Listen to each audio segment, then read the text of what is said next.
Hello, everyone, dear viewers of the channel. I am Helena, the guardian of secrets, a researcher of mystical phenomena, and here with me is Vadim.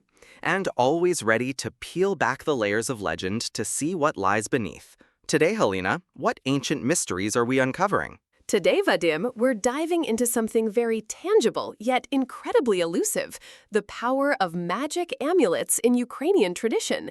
These aren't just pretty trinkets. They are, or were, believed to be vessels of protection, luck, and even healing. From the earliest times, our ancestors crafted and wore objects imbued with specific intentions. Intentions, yes, I can agree with that. But magic amulets? That's a strong claim. What defines an amulet in the Ukrainian context?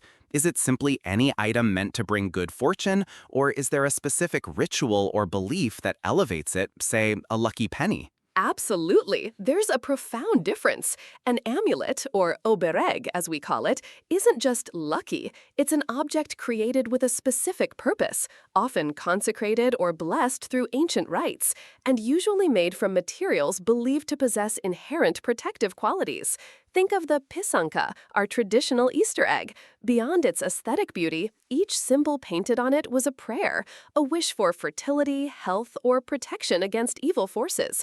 It was a potent obereg for the home. So the symbolism is key, much like the intricate patterns on rushnikia, the embroidered towels, which often depict the tree of life or cosmic symbols. My question is, how do we distinguish between profound cultural symbolism, a rich visual language, and actual magic? Isn't it more about the comfort and psychological reassurance these symbols provide in an unpredictable world? While psychological comfort is certainly a component, Vadim, to dismiss the obereg as merely a symbol misses the core of our ancestral belief. The process of creation was often a ritual itself. Take a silver pendant crafted during a specific lunar phase, etched with ancient runes, and then blessed with water from a sacred spring.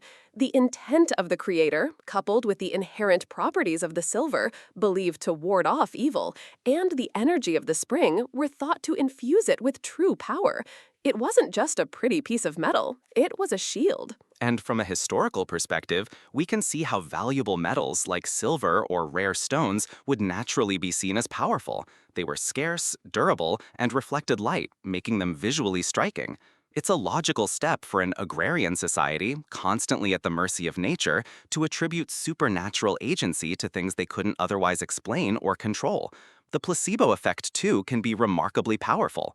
Believing an amulet protects you might make you act more confidently, thus leading to better outcomes. But sometimes, Vadim, the stories go beyond mere psychology. I remember an old tale from the Carpathians passed down through generations. A young woman, traveling through a dense forest at dusk, found herself lost and sensed a malevolent presence closing in. She clutched a small carved wooden pendant made from rowan wood, a gift from her grandmother who had blessed it against forest spirits.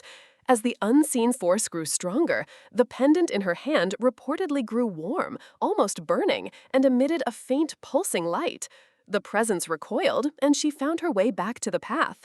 Was that just belief, or was there something else at play, a protective energy truly awakened? A compelling story, Helena, and one that highlights the human tendency to seek narrative and explanation for frightening or unexplainable events. The warmth of the wood could be explained by her body heat and increased blood flow due to fear. The light, perhaps a trick of the eye in the low light, or simply a metaphor for the inner strength she found by clutching a familiar, reassuring object. Rowan wood, traditionally, was indeed seen as protective, but its effectiveness was likely in its psychological impact and its role as a cultural touchstone rather than emitting actual light. You strip away the magic, Vadim, but you also show us the profound human need for it. These amulets were not just objects. They were embodiments of hope, faith, and the wisdom of generations. They were a connection to the spiritual world, a tangible link between the seen and the unseen. Losing these stories, losing the understanding of why these items were so sacred, means losing a vital part of our cultural heritage. And I agree wholeheartedly that understanding the why is crucial. Whether the power was inherent or bestowed by belief, these amulets are invaluable historical artifacts, offering a window into the spiritual and psychological landscape of our ancestors. They reveal what people feared, what they hoped for, and how they attempted to navigate their world. The symbols on them tell us stories of community, family, and the cosmos. Exactly. So while you seek the rational, I embrace the mystical, and together we find the rich tapestry of Ukrainian tradition. These amulets remind us that humanity has always sought protection, solace, and a connection to something greater than ourselves. They truly are fascinating intersections of history, belief, and human ingenuity. For anyone listening, if you have old family amulets or stories about them, we'd love to hear about them in the comments below. And as always, share your secrets with us. And if you enjoyed this journey into the mystical, please make sure to subscribe to our channel and follow us for more deep dives into the heart of Ukrainian traditions and legends. Until next time, keep questioning and keep believing in the power of our heritage.